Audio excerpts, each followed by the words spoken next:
Yeah, man, welcome back to the Snake Trap Sessions. I am so excited to be back.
In a place this big, you know you're in Texas. What is good, everybody? It's your boy MJ up in the building. Holy shit, where am I? Not in the trap. You know, a place this big is only gonna be one place, and that's Texas, baby. My good friend Ari's literally in the making of an amazing reptile zoo, as you guys can see right here.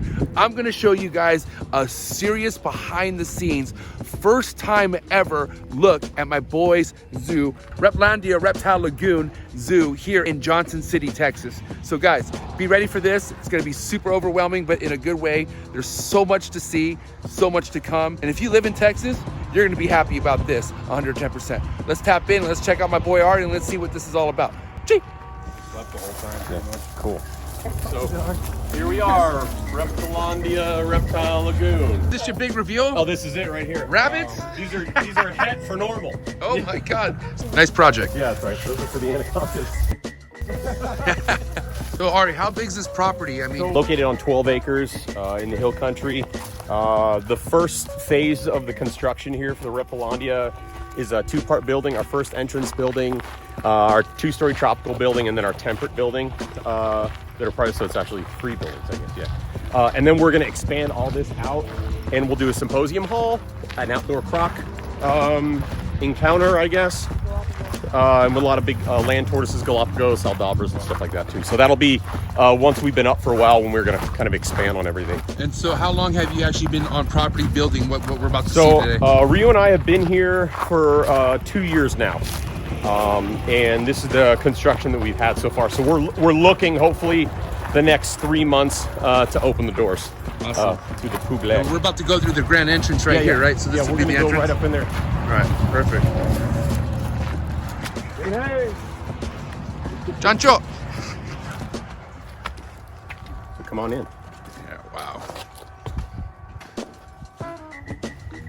So this is the main entrance here. Obviously, we're still putting these up. We've got our main ticket booth right here. We're all prepped for the future of COVID, as you can see, so it'll all be safe for everybody to come through.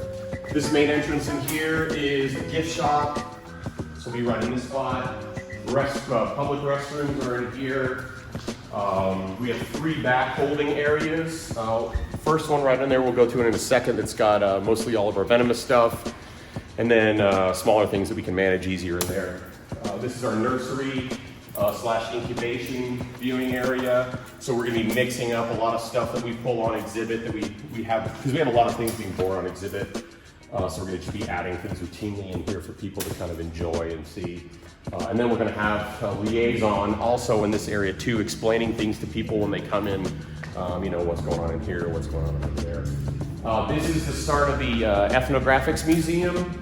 And basically ethnographic pieces of art that categorize different cultures and how they affected life, you know, reptile influence, obviously. So we've got things from all over the world that we're filling in and continuously bringing in artifacts, like a dagger from Papua, from the Osmot. It's a saltwater crocodile, lower jaw, things like that. So a lot of this stuff is almost, or if not, your personal art. Yeah, a lot of this is all my personal stuff, and then we're also bringing in new pieces too, and we've had donations from incredible people. Yeah, we've gotten a lot of art from all these reptile artists. They're Lots beautiful. of various reptile artists that Andrew contributed. Wally. If somebody wanted to help you donate anything as far as to contribute to the museum, are they able to do that? Yeah, they can go. They can reach out to Ryu on the Facebook page or the Instagram page, and we can, you know, do something like that, and we'll put your name up on a plaque and everything. Well, let's just see whose names are on here. I'm just curious. Okay, let's see. Oh wow, I know her. Yeah, right. Desiree, and I definitely know what this is. Coolest reptile podcast in the world. We have TVs in here. We've got David Attenborough stuff playing, and just interactive things for the public,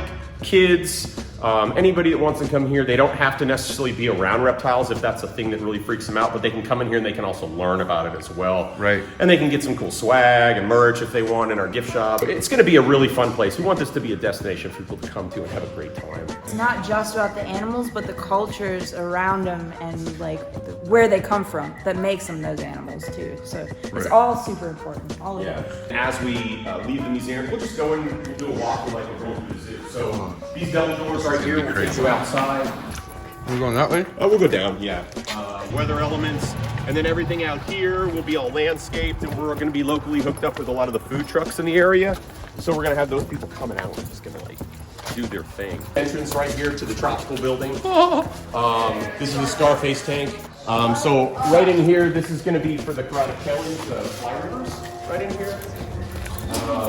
Our biggest thing here is we want to provide the biggest enclosures we possibly can to incorporate as many species as we can in these exhibits that all work together so we can observe all these incredible behaviors. And we're seeing like amazing things. So this is obviously where we still have to insulate everything in here. It's a little chilly, but this is going to be our exhibit for giant softshell turtles. So this is an Indonesian exhibit. Wow, look how gigantic these are. Sailfin species. And sailfins, a lot of hydrosaurs incorporated. This is the Philippines exhibit in here. So we're going to be having Philippine sailfins. Oh my We're god. going to try to put Brian's coming eye in as well. All the trees also go to the second level too, which is viewable to the public. So this is a two. So there's a view for this level, and you could go up top and look down. Correct. Wow. Yeah. Epic. Inside this little cove, we've got viewing windows for the turtles to come through and Look how cool swim, this so you is. can see them. See all the way through. We're going to have a very cool cave exhibit in here. This is all going to be for like partial montane rattlesnakes, massasaugas, some smaller, lower temperate crotalids. Up here is going to be Chilobothria, so like all the Caribbean boas. We're going to do Angolans in this one, and we're going to do a really cool exhibit with them like tucked into the rocks and such. So this is going to be all like new wave stuff that's going to be very, very cool to see done. This is the anaconda exhibit. We have 2 anacondas will be going in here. Small lizards.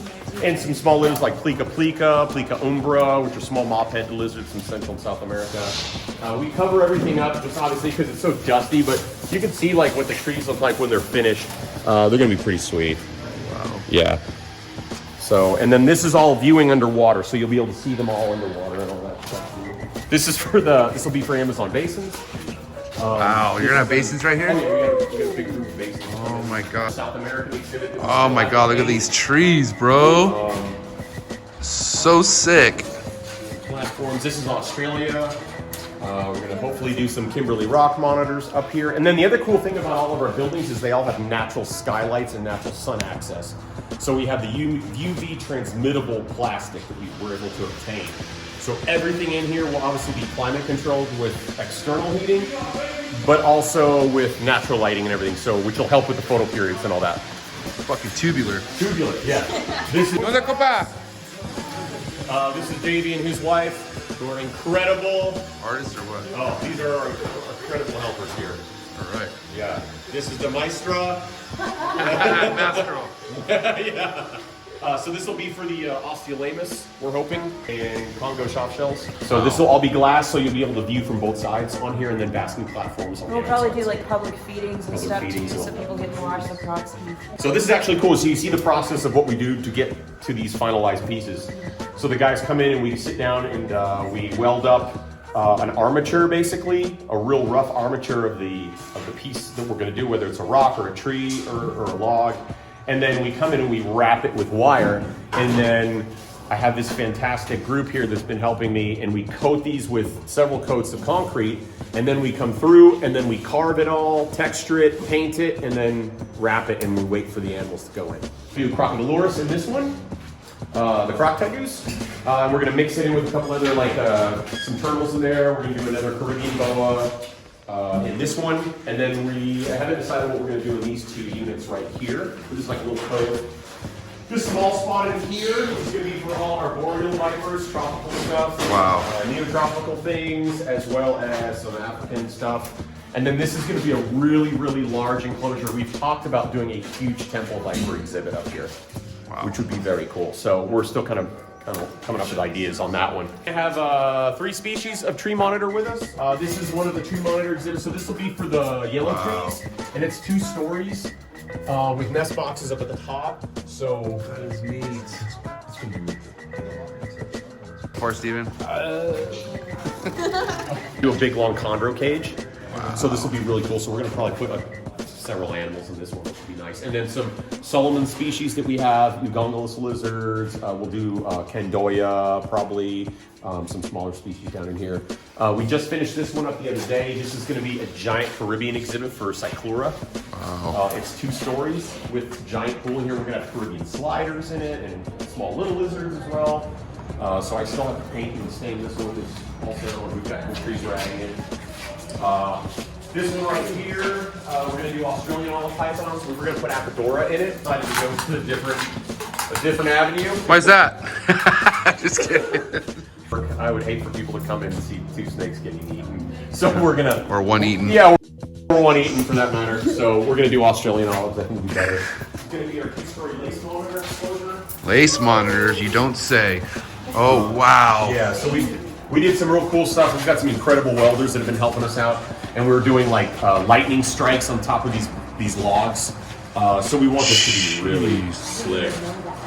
Every time I come in here, there's something new because I'm always up with the animals. So I don't My know God. what's going on. We finished texturing up this one yesterday, so this is another South American exhibit. So we'll have caiman lizards in here and just a variety of just South American things. Podocnemus, a bunch of different other turtles we'll put in here as well. I love turtles. It's a mangrove enclosure, so we're gonna do mangrove boas in here. Mangrove boas? Yeah, Oh, This is man. gonna be really neat. This is the creme de la creme. Here it is. This is the croc monitor enclosure. So it measures 60 feet by 30 feet. All the way down. And we have That's all of it. That's all going to be for the crocs. Look at this. The real cool. So we're gonna have giant soft shells in here.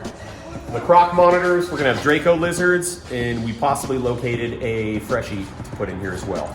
Wow. So we're gonna try that. See how it works. Day by day. Yes, day by day. But the real cool thing, so you're gonna like this. So these ladders right here go down into the base on this platform. This is all gonna be water. The platform right here. So these are gonna be hollow trees for us to go inside and out. Where we have our nest boxes up at the top, so we can go inside them, access them. We can also feed from side feeding doors as well. Wow. So we're gonna have like a whole series of trees in here.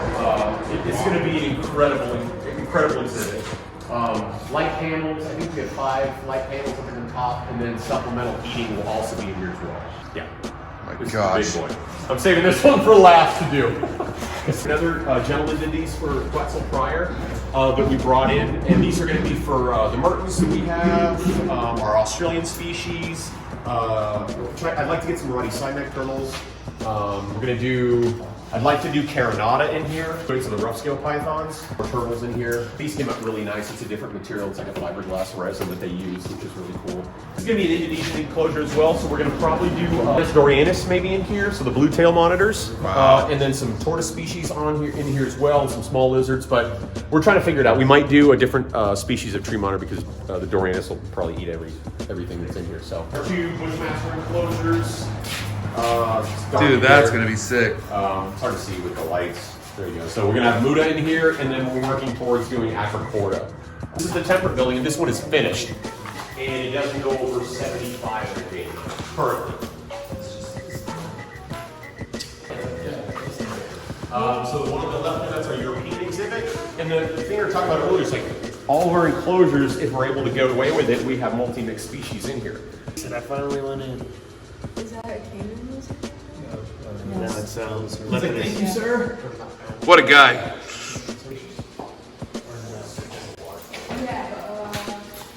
3 of them. We don't know the sex ratio exactly. Okay. Andrew Acevedo getting really inside. From our trio, the male's tail is like 5 times the tail of the female. Okay, cool. I'll look on it because we lost one initially. This is the Florida Mangrove exhibit we had. We've got Nerodia clarki in here. We've got Everglades rats that are in here. We've got curly tails. There's one of the water snakes up there basking. We also have a pair of really large eastern diamondbacks. There's one right up there, up on the tree. Oh wow, it's massive. Yes, they are probably close to 6 feet. We have diamondback terrapins that are in here as well. There's the other female right there. She's looking at us. Oh boy. Yeah. These are Corvus Basiliskis. Waiting. So this is our main viper enclosure. Are they out? Yep. There's a male right there. Straight back on the Wow, on the look at front. that. Oh my lord, that's And then so beautiful, there's a bro. female right there with her head sticking right there. I can even see her staring at us. Look at that. That is intense. This is my favorite exhibit, obviously. So this is our Bowling Eye enclosures, our West Falkland Highlands. We've got a female here who's on loan from a good friend of ours named Sarah. And then this is a big male who belongs to a friend named Ruth. And flowing river, misters, humidifiers. What are the daytime temps in this enclosure, something like this? So this enclosure here doesn't get over 75. And at nighttime we go down to 60. And the interesting thing with these two exhibits, so the Bolinai and then the Mangs, we did underground nesting chambers for these guys. So the Bolinai enclosure has 3 nesting chambers. There's one underneath this rock pile here that goes down 2 feet, and then there's 2 on the other sides of the logs. The Mang enclosure has something similar, but it only has 1 nest box that's in the back over here. And it drops the temperature down by like another 5 or 6 degrees, so if they want to get really cold, they can. So what are the hot spots? You have a hot spot on what? Yeah, hot spots are like in the 80s, upper 80s. And we're playing around with lots of different lighting and stuff, and plant lights, and UV lights. Yeah. We're gonna have the galapagos, and this will be glass, so you can see them as you walk by. And we'll have feedings right here, so they come right up and feed. And basically, they'll have this, like basically these brushes with water on them, so as they go through, they can get their shells, you know, kind of polished through. This is something really neat we're working on. We're going to have this done probably in the second phase of construction because we want to open first. But these 2 pens basically will be viewable to the public. And there's you can see the pipe cover right there on both of these. These feed in both to either the Mang exhibit and to the Bolin's exhibit, allowing them to have natural access to come outside and bask if they want. Wow. So we're going to have these enclosures set up as well, so it'll be all naturalistic looking. So if they want to come out on a day like this and bask, they can come out and bask. And if not, they can go inside. So you're Tom Crutchfield approved. That's right. It's to the stairs, buddy. I think you should keep the railings like this. Oh yeah. I weed out all the riffraff. Definitely MJ proof. I feel like you're in a temple. Yeah. This is the Scarface thing. So this will be glass, so people can see up here. Water level will come right up to the concrete line, and the water level will feed up into this, and this will give the turtles access to choose what kind of substrate they want to lay in. So they'll be able to just flow up through this river and come down. all this. Yes. And then they can go all the way down there. It's like 60 feet. Outside exhibits, we're gonna have like we'll do some chameleons, maybe some Oxybellus wilsoni, some cool arboreal stuff up here. All high stuff that's high ground or high ground. Yeah, we call this like the canopy area. Right. This will be an enclosure. In here, we don't know what we're gonna put in this one yet. Crazy people. We might do baby sailfins all around Yeah. here too. So this is going to be all open too. So we're going to put small lizards and stuff in here too, and just let everything kind of run around and do its thing. So this is the lake top monitor view. look like. Oh boy, this is so awesome. You can see all the way down. Look at that. Oh my lord. What a life for the laces. Jesus. I like the idea of having one nose and one normal. Yeah, you like that? That's something Steven would do. We'll put some benching and things like that. And this is the top viewing for the Dory enclosure. So this is Croc Kingdom. Yeah, Croc Kingdom. Yeah. Yeah, we did these doors like this, because you're probably wondering why the hell we had to close the door. So we did this so in case we need to move stuff, we can bring the forklift up and we can just push it right on in. Do not open. Yeah, exactly. Yeah, so we know when said don't open. Yeah, emergency exit. Right out. Yeah. What a view. I think we'll put it down there as I do a flip on. Yeah.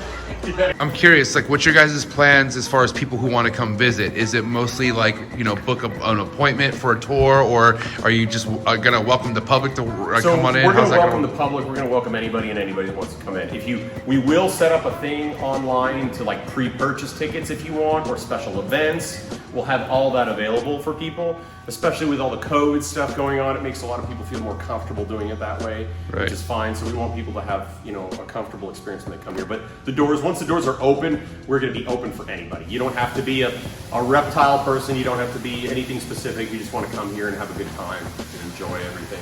Now, Ryu, what's really been your experience so far? I mean, taking over, you know, because Ari's doing so much of like the, you know, the artsy side of the like tree building and like the concrete work, while you're like maintaining the collection. So how's that been, like having that kind of a workload? I mean, you've been able to do it, or do you have any suggestions for anyone out there who has a big workload and that's maybe overwhelmed or whatnot?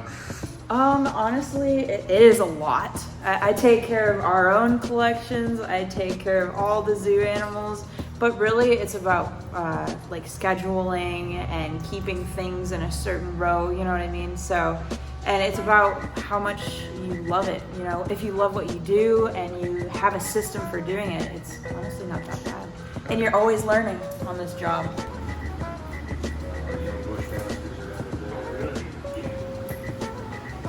What are we about to look at right now, Andrew? The Jesus Muda, a black-headed bushman, where they, you know, keep it sleep like that in house.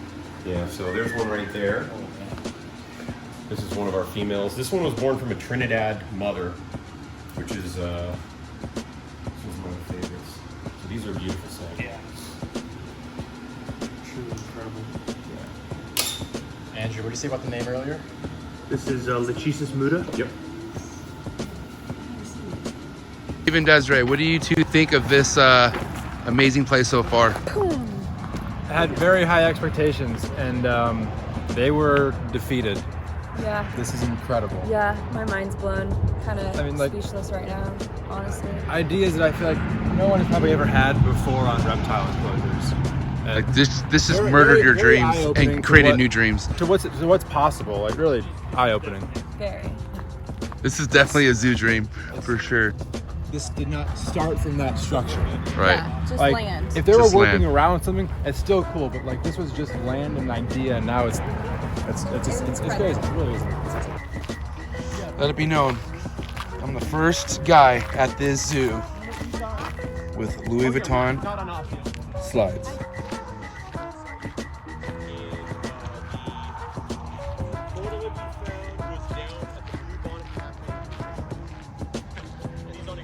His private collection, which is awesome. We're gonna check that out in just a second.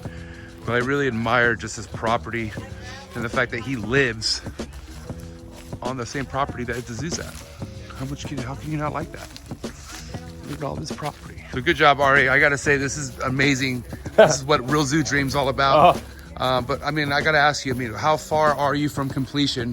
Like what is the game plan to have this up and ready for people to come check out? So we would love to be open sometime in April, and I think that's a strong possibility to do that. But you know, just with how things are going, just like supply and demand chain, all that, that'll just really affect it. But we're hoping for April. Bing bong. Bing bong. All right. So what is this? All right, so this is our private spot. We're just trying to do the bowl and stuff. Don't be too thrilled. Yeah, you know. It's like, What's she doing? putting in the got a secret code. code. So we had this building built. Wow. Oh my Last year. God, bro.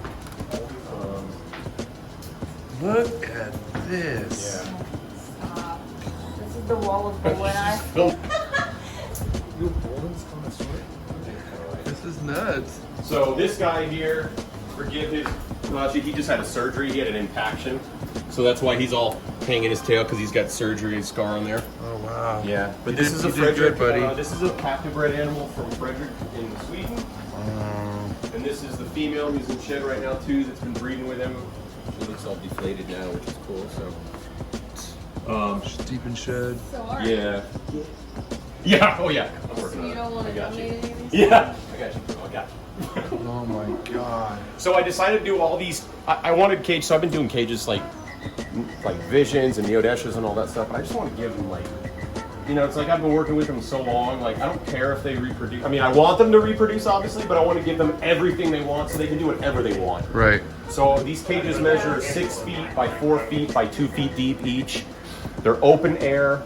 The room is basically controlling the temperature in here, but they do have basking access, but it's up at the top. So they have to work, they have to be a snake to get basking if they want. So they're not just sitting on a flat level.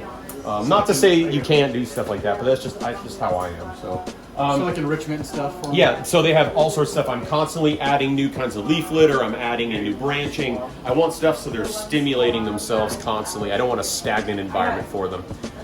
We've got double AC split system here. Humidifiers hooked up to really control this room. So the room's at what right now? We're sitting at 73. So the temperature in here goes to 73 to 75. And then the basking access goes up to about 80 to 90. And we're on a 11 to 11 photo period right now, I think. To be honest with you, like, we're still, like, in my mind, I've been working with Bolin since the late 90s. Right. And I still feel like I'm trying to figure out what I'm doing right and what I'm doing wrong. Right. I mean, it's not uncommon to have issues. Like for that animal at the end over there, this male, he's a prime example.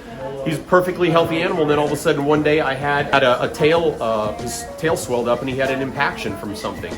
So there was some overcalcified urates that were in there. So we had to bring him in to get surgery. So it's not uncommon. So it's like, these are things that I'm trying to figure out, like, what we're doing is right, if it's not right. But I feel like for the most part, we're getting to a point in the hobby with maintaining them that we're able to kind of, you know, acclimate something out that's working for everybody. We still haven't figured out, like, really how to reproduce them.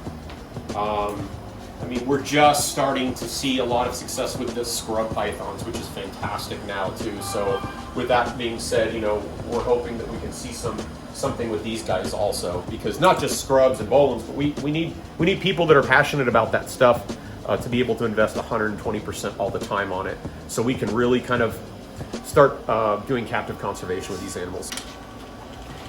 Oh my God. But yes.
shit, it's Bigfoot.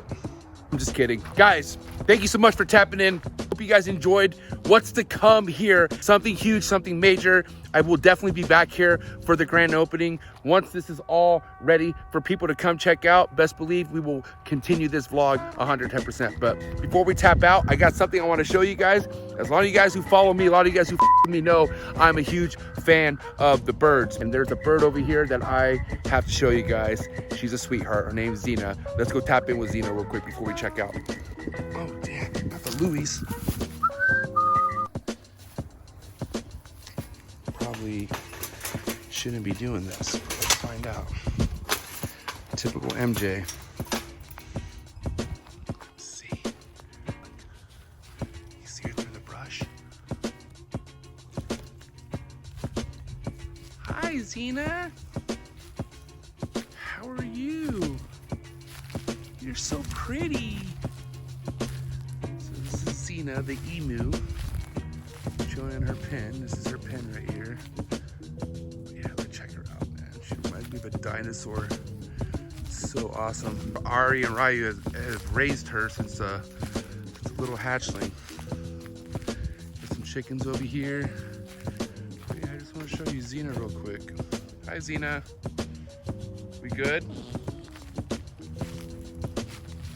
Good girl. Okay, so guys, what an episode. Like I said,